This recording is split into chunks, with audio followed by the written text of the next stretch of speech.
உப்புச்சத்து கூடிடுச்சு. உடனே டயாலிசிஸ் போடணும்னு சொன்னாங்க. என் மையம் உயிரை காப்பாற்றி கொடுத்தா அதுவே எனக்கு. வணக்கம்.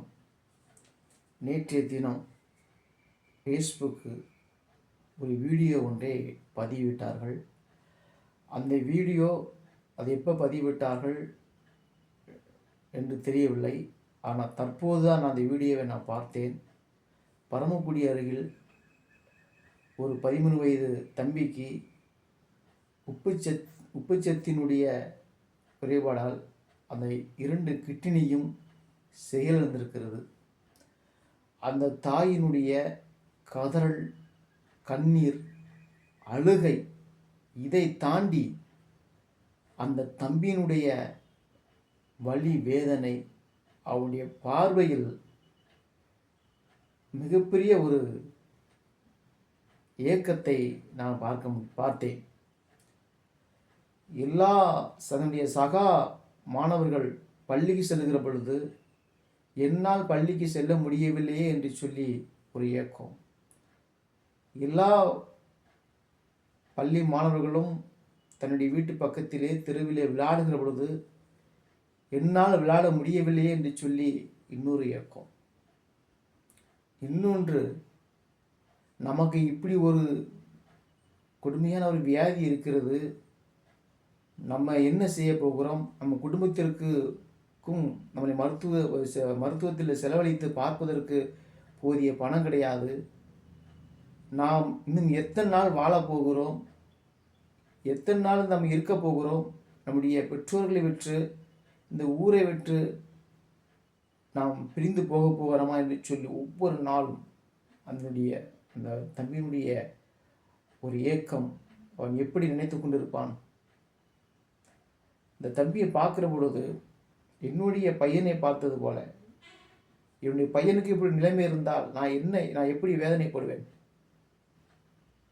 இன்றைக்கு நம்ம எவ்வளோ வீடியோ நம்ம ஷேர் பண்ணுறோம், லைக் பண்ணுறோம். இன்றைக்கி சோசியல் மீடியா, இன்றைக்கி இருக்கிற பத்திரிகை தாளோட, டிவி சேனல்களோட சோசியல் மீடியாவுக்கு தான் இன்றைக்கி பவர் அதிகம். ஒரு வீடியோவை பதிவு செய்து 5 நிமிடத்தில் அந்த வீடியோ உலகம் முழுவதும் பரவி கொண்டிருக்கிறது. ஒரு பெண் ஒரு பாடலுக்கு நடித்து அந்த வீடியோவை பதிவு செய்தால் அதுக்கு மில்லியன் கணக்கு நம்ம லைக் போட்டு அதை ஷேர் செய்து அதை எடுத்து நம்ம ஸ்டேட்டஸ் வைக்கிறோம். ஆனால் இதே போல் எத்தனையோ பாதிக்கப்பட்ட ஒவ்வொரு பிள்ளைகளும், குழந்தைகளுக்கும் அந்த வீடியோ பதிவிட்டால் அது சேர வேண்டிய இடத்திற்கு சேர முடியாது. நீங்கள் இந்த வீடியோ பார்க்குறதா இருந்தால், அந்த தம்பிக்கு நீங்கள் உதவணும்னு இருந்தால், இந்த வீடியோவை நீங்கள் ஷேர் பண்ணுங்கள். இந்த வீடியோ எங்கேயாவது ஒரு மூலையில் ஒரு நல்ல மனிதர்கள் இருக்கலாம், முடிந்தால் அவர்கள் தம்பிக்கு உதவி செய்யலாம். ஏன் தமிழகம் கூட உதவி செய்யலாம். இதே போன்ற தமிழக அரசு தேவையில்லாத பல கோடிகளை, தேவையில்லாத இறந்து போனவர்களுக்கு கொண்டு போய் பல கோடிகளை, 80 கோடி 100 கோடியில் அவர்களுக்கு சிலை வைப்பதும் மணிமண்டபம் கட்டுவதும் போன்ற செயலை செய்கிறார்கள். இதனால் என்ன வருவாய் இருக்கிறது? ஆனால் இதே போன்ற எத்தனையோ குழந்தைகள், எத்தனையோ பிள்ளைகள் மருத்துவத்திற்கு பணம் இல்லாமல் உயிரை விடக்கூடிய சூழ்நிலை பார்க்க முடிகிறது. இந்த தம்பிக்கு கண்டிப்பாக உதவி கிடைக்க வேண்டும். இந்த வீடியோ நீங்கள் பார்த்தீங்கன்னா உங்களுக்கு தெரியும். இந்த தம்பிக்கு என்னால் முடிந்த உதவியை நான் செய்ய தயாராக இருக்கிறேன். ஆனால் அதில் பரமக்குடி என்று தான் போட்டிருக்கிறது. தொலைபேசி எண்ணும் அவங்களுடைய தொடர்பு உள்ளதுக்கு எந்த வழியும் கிடையாது.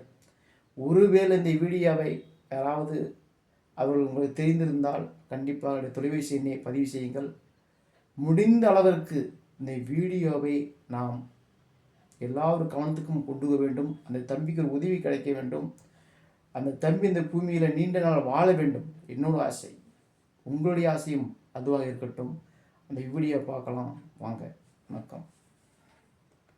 உப்புச்சத்து கூடிடுச்சு. உடனே டயாலிசிஸ் போடணும்னு சொன்னாங்க. என் மையம் உயிரை காப்பாற்றி கொடுத்தா அதுவே எனக்கு போதும். ஸ்கூல் 3 வருஷமாக போகாமல் வீட்டிலேயே இருக்கான். ஆனால் எல்லா பயல்களும் ஸ்கூலுக்கு போகையில் வரையில் என் மையம் பார்த்துக்கிட்டே இருப்பான். எனக்கு அதுவே ரொம்ப வேதனையாக இருக்கான்.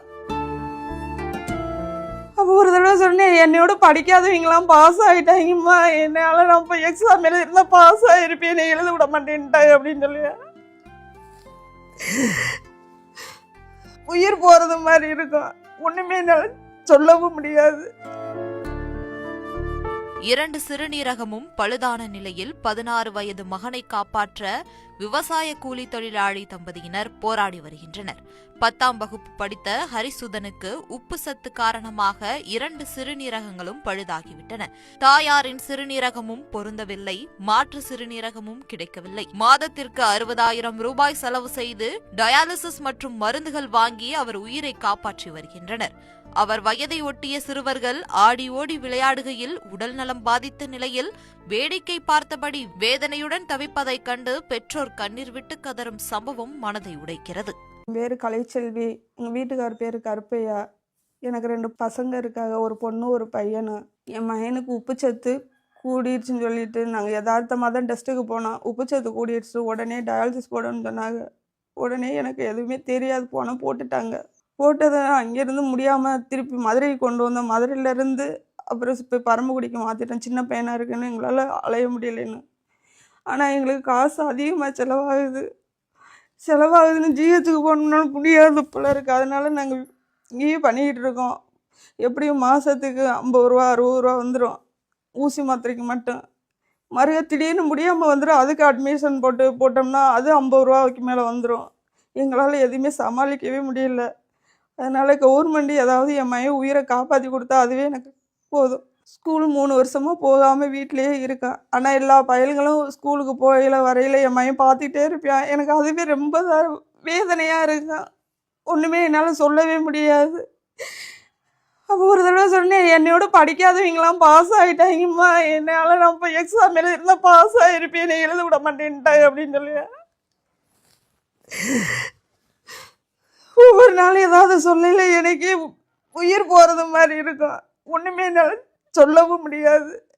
அந்த நிலைமையில தான் நான் இருந்துக்கிட்டு இருக்கேன். ஆனால் என் பையன் உயிரை மட்டும் எனக்கு காப்பாற்றி கொடுத்தா போதும், அதுவே எனக்கு போதும். கவர்மெண்ட் அது அந்த இதை உதவி பண்ணால் மட்டும் எனக்கு போதும் சார்.